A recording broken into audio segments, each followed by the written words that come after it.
Hola amigos. Hoy asusta darse una vuelta por la prensa, porque atestigua que estamos en los albores de algo muy malo, y todo por culpa de 4 locos de mierda, que no son capaces de ver más allá de sus narices. Y que además nos han metido a todos en el pozo séptico que tienen por cabezas. Hay que leer atentamente las señales que algunos arrepentidos mandan, para darnos cuenta, que drenar la mierda que tienen por masa encefálica va a ser muy difícil. Ya que llevan más de un siglo esperando la ocasión propicia para saciar su venganza contra Rusia, y ahora son conscientes de que ha llegado su, ahora o nunca. Se sienten derrotados en todos los parámetros por donde los mires, y son conscientes de ello, pero no creo que tengan intención de rectificar el rumbo. Sobre todo porque es muy posible que Estados Unidos está más cerca de lo que nos creemos de una guerra civil, y porque tendrán que dar muchos políticos de la OTAN muchas explicaciones en los juzgados por sus acciones. No sé por dónde empezar, pero será mejor empezar por lo que opinan los capitostes de la OTAN, que deja bien a las claras el porvenir que nos espera salvo sorpresa mayúscula. Ahora las riendas de la OTAN han sido entregadas al mayor enemigo y además encarnizado, de Rusia a lo largo de siglos, que no es otro que Inglaterra, así lo deja entrever en un artículo en el periódico inglés The Guardian. Tampoco en Estados Unidos se quedan cortos. Mirad lo que ha dicho ayer el senador y ex candidato presidencial estadounidense Mitt Romney, y creo que no es la primera vez. Proporcionar asistencia militar al régimen de Kiev es la mejor inversión en defensa estadounidense de la historia. Esta declaración fue hecha por el ex candidato presidencial estadounidense, el senador Mitt Romney. Según él, el gasto de Washington en Ucrania representa solo el 5% del presupuesto de defensa del país, y esto, según el senador, es un pago bastante aceptable por el debilitamiento de Rusia. Que estemos gastando el equivalente aproximadamente del 5% de nuestro presupuesto de defensa, y de hecho, incluso menos del 5% de nuestro presupuesto de defensa anual, para ayudar a los ucranianos. Es la mejor inversión en defensa que nuestro país haya hecho jamás. No tenemos pérdidas humanas en Ucrania y los ucranianos están luchando heroicamente contra Rusia, cuyas armas nucleares apuntan hacia nosotros. Así estamos reduciendo y destruyendo al ejército ruso, por una cantidad muy insignificante, en comparación con lo que gastamos en otros elementos de defensa. Por su parte, el periódico inglés The Guardian, en un artículo titulado "Ese es nuestro hombre", como el jefe militar del Reino Unido se convirtió en enlace clave de la OTAN en Ucrania. Dice en su artículo que el almirante Sir Tony Radakin es reconocido en Washington y Kiev como un actor cada vez más importante. Hace 11 días, algunos de los soldados de mayor rango de la alianza de la OTAN viajaron a un lugar secreto en la frontera polaco-ucraniana para reunirse con el comandante militar en jefe de Ucrania, el general Valery Zaluzhnyi, para lo que en privado se anunció como un consejo de guerra. No fue una discusión cualquiera. Zaluzhnyi llevó consigo a todo su equipo de mando en el viaje de aproximadamente 500 kilómetros desde Kiev. El objetivo de la reunión de 5 horas era ayudar a restablecer la estrategia militar de Ucrania.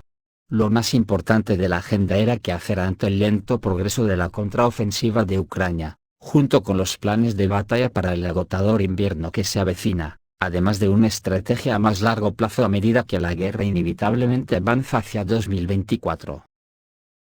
Particularmente notable fue la presencia no solo del jefe militar de la OTAN, el general estadounidense Christopher Caboli, sino también del almirante Sir Tony Radakin, el oficial militar de mayor rango de Gran Bretaña, quien ahora es reconocido por Washington y Kiev como un actor cada vez más importante para ayudar a Ucrania a superar la invasión rusa. Tampoco fue la primera conversación de este tipo.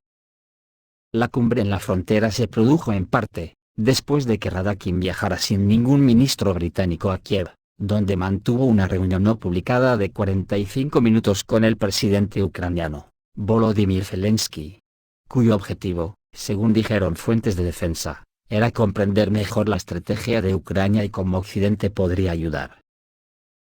La ansiedad de la Casa Blanca por el hecho de que Estados Unidos parezca estar estrechamente involucrado en la guerra de Ucrania, ha significado que al homólogo de Radakin en el Pentágono, el general Mark Milley, se le ha prohibido viajar a Ucrania. Pero Gran Bretaña, cuyo ejército es mucho más pequeño que el de Estados Unidos, no tiene esas preocupaciones. Unos días antes, Milley había instado a Zaluzhnyi, en una teleconferencia celebrada el 10 de agosto, en la que también se había comunicado con Radakin, a centrar la contraofensiva en un frente principal, informó el New York Times. Pero incluso en la era de las comunicaciones militares seguras, algunas conversaciones solo pueden mantenerse cara a cara. Una fotografía de Radakin, tomada en la frontera polaca con Zaluzhnyi y Kabuli, vestidos con uniforme militar, demuestra la calidez de la relación. El general ucraniano abraza a ambos hombres. Normalmente, Radakin suele llevar de regalo una botella de Glenmorangie, el whisky favorito de Zaluzhnyi. Oleksiy Danilov, secretario del Consejo de Seguridad Nacional del país, dijo que Zaluzhnyi le había dicho después de la reunión en la frontera: "Ese es nuestro hombre", aunque Danilov prefiere conceder el cumplido más machista, con el apelativo de bolas de acero. Las fuentes británicas se muestran reacias a decir mucho sobre el resultado de la reunión en la frontera, pero Occidente indica que la estrategia ha cambiado como resultado de las discusiones. "Creo que se puede ver que se están centrando en el frente de Zaporozhye", dijo un informante, en medio de informes de nuevos ataques ucranianos dirigidos a la ciudad de Tokmak. Un paso inicial para llegar al mar de Azov, cortando así el puente terrestre hacia Crimea. Es un giro sorprendente de los acontecimientos para Radakin, de 57 años, que fue nombrado jefe de las Fuerzas Armadas del Reino Unido por Boris Johnson en octubre de 2021. Lo que lo convirtió en el primer jefe naval en ocupar el cargo en 20 años. La idea entonces era marcar una ruptura con las guerras prolongadas en Irak y Afganistán, y centrarse en la Gran Bretaña global, una estrategia marítima post-Brexit, con un mayor énfasis en China, y afirmando los derechos de navegación en todo el mundo, y más notablemente contra Pekín, en el lejano mar de China Meridional. El nombramiento fue muy cuestionado. Los partidarios de su principal rival, el general Sir Patrick Sanders, habían argumentado que el principal asesor militar debería ser alguien que hubiera pasado tiempo en primera línea. Los cercanos a Radakin, que se formó como abogado antes de alistarse, enfatizan que participó en 3 viajes operativos a Irak, y que tener experiencia naval tiene sus ventajas, incluso en una guerra terrestre. Cuando se trata de que un almirante trate con generales, y considere la forma en que operan las armadas, dijo un aliado, tiene que pensar en grandes términos estratégicos.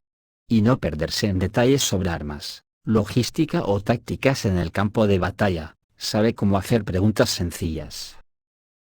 Pero muchos en el ejército británico se quejan de que Radakin no ha obtenido financiación adicional para su servicio, en un momento en que la invasión rusa y la creciente amenaza de Moscú han reafirmado dramáticamente la importancia de la guerra terrestre. No hubo dinero adicional para invertir en una mini revisión extraña, publicada el mes pasado. Rusia ya se estaba concentrando en las fronteras de Ucrania en el momento del nombramiento de Radakin en octubre de 2021. Y cuando comenzó su trabajo el 30 de noviembre, algunos funcionarios del Ministerio de Defensa británico, incluso estaban debatiendo cuándo atacaría Moscú. John Foreman, el agregado de defensa más reciente del Reino Unido en Moscú, organizó una reunión para Radakin, y el secretario de Defensa, Ben Wayace, en Moscú, con sus homólogos en febrero de 2022, menos de 2 semanas antes de la invasión. Después de una sesión plenaria, una de las reuniones más importantes entre los dos países desde 1945, Wayace fue a reunirse con el ministro de Defensa de Rusia, Sergei Shoigu, mientras Radakin se reunió con su jefe de gabinete, Valery Gerasimov. El trabajo de Foreman era asesorar sobre cómo manejar los encuentros, y describe a Radakin como un oyente bueno pero firme. Le dijimos que no se entretuviera con bromas ni que se dejara intimidar por fanfarronadas. Cuando Gerasimov le dijo no tenemos planes de invadir, Radakin respondió entonces, ¿por qué estás poniendo armaduras en la frontera? Rusia, por supuesto, invadió, y desde entonces los aliados dicen que Radakin, no ha hecho más que buscar una amplia gama de consejos. Se reunió con Henry Kissinger en una visita a Londres para conmemorar su centenario, y mantuvo una conversación privada de 15 minutos con el veterano diplomático sobre la amenaza nuclear que representa Rusia mientras lucha en Ucrania. El año pasado, Gran Bretaña tuvo 3 primeros ministros, mientras que Wyatt dejará el cargo en unos días. La agitación política, sin embargo, solo ha servido para elevar el estatus de Radakin. En poco tiempo, el almirante se ha convertido en una figura de continuidad, incluso en un coestratega, entre Occidente y Kiev mientras la guerra continúa. La publicación de The Guardian habla sobre una supuesta reunión de Zaluzny, con colegas de la alianza en un lugar secreto para discutir la estrategia de Kiev. Se trató de una reunión secreta para los medios de comunicación. Zaluzny se comunica activamente con representantes de los ministerios de defensa o estados mayores de la OTAN, casi a diario, comentó Podolyak en un canal de televisión ucraniano. Según The Guardian, las inusuales conversaciones de Zaluzny tuvieron lugar a casi 500 kilómetros de Kiev, y duraron 5 horas. El objetivo de los encuentros era tratar de ayudar a resetear la estrategia militar de Ucrania, decidir qué hacer ante la paralización de los avances de su contraofensiva. El caso es que todas estas intrigas de la OTAN dejan bien a las claras que la guerra continuará hasta que la OTAN salga derrotada, ya que bajo mi punto de vista, Rusia no ha empezado esta recomposición del mundo para ser derrotada. Y la reunión de los BRICS lo deja clarificado sin lugar a otras interpretaciones. Algo de lo que muchos sectores tanto de Estados Unidos como de la Unión Europea, ya lo dicen sin tapujos. Como el ministro húngaro de Exteriores que ha dicho que el mundo se ríe de la Unión Europea por las sanciones a Rusia. Sería una exageración barroca y poética decir que las sanciones contra Rusia han logrado paralizar la economía rusa, señaló el ministro de Exteriores húngaro. La Unión Europea ha adoptado 11 paquetes de sanciones, pero la economía rusa aún no se ha hundido, por lo que en todo el mundo se están riendo de la política de sanciones europea, declaró el sábado 26 de agosto el ministro húngaro de Asuntos Exteriores y Comercio, Péter Szijjártó, que dijo que Estados Unidos ha empujado a Europa a una competencia de quién y cuánto ayudará a Ucrania, una competencia de ayuda militar, dijo, lamentando que los políticos europeos aceptaron esta provocación a pesar de que están literalmente destruyendo a Europa. Pero atentos a lo que dice el reconocido economista, Jeffrey Sachs, que le da un palo a Occidente de los que hacen época, saliendo como sale, de una boca, afín, a lo que ha representado Occidente en el mundo, pero que al parecer, le ha entrado algo de cordura. Pues ha dicho lo siguiente: estamos en un mundo multipolar en el que el BRICS es más grande que el G7, y Estados Unidos no lo acepta, y el economista estadounidense cree que Estados Unidos lleva un retraso de un cuarto de siglo. El renombrado economista estadounidense Jeffrey Sachs opina que Estados Unidos está mostrando una obstinada resistencia a aceptar la realidad de un mundo multipolar, lo que está aumentando el riesgo de conflictos globales.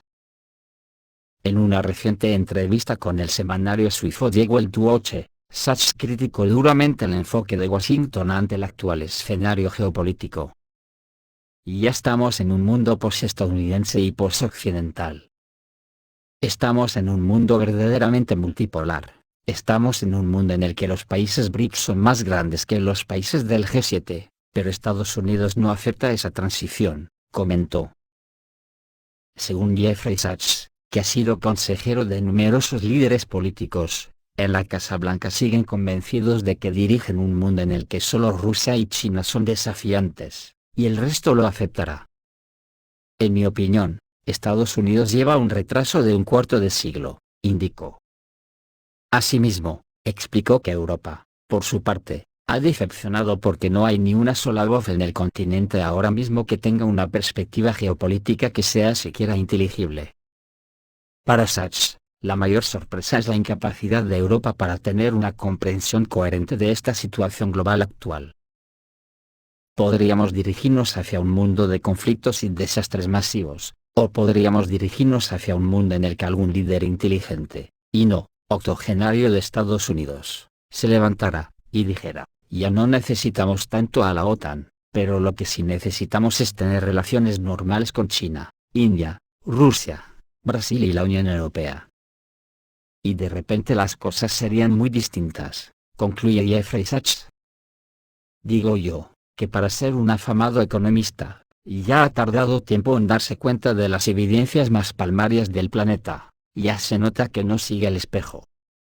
Dice que podríamos dirigirnos hacia un mundo de conflictos y desastres masivos. Pero joder, si ese ha sido el mundo que la OTAN nos ha dejado de herencia, y en la OTAN ya sabe Jeffrey Sachs, que están Estados Unidos y la Unión Europea. Otro que también ha hablado estos días, ha sido el ex analista de la Agencia Central de Inteligencia Larry Johnson, que ha dicho que la Agencia Central de Inteligencia es hoy una organización bastante torpe e ineficiente.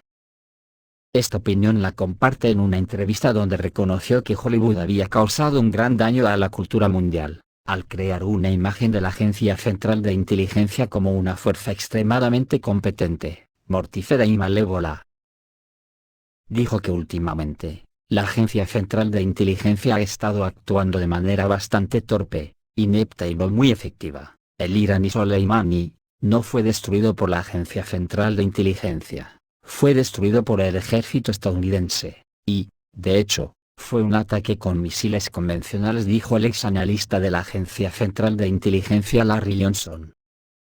Pero es un recordatorio de que la idea de que matar a alguien, especialmente a una figura prominente, cambiará el curso de los acontecimientos, es ridícula, y estúpida. Y atentos a la última perla recién pescada en las redes, Gunther Fellinger ha declarado a los BRICS como eje del mal. Brasil, China y Rusia se ofrecen a ser desmantelados. Suena raro, ¿verdad? Por decir algo suave. Pero, en general, Gunther Fellinger, jefe del Comité de Desarrollo Europeo de la OTAN, no bromeaba.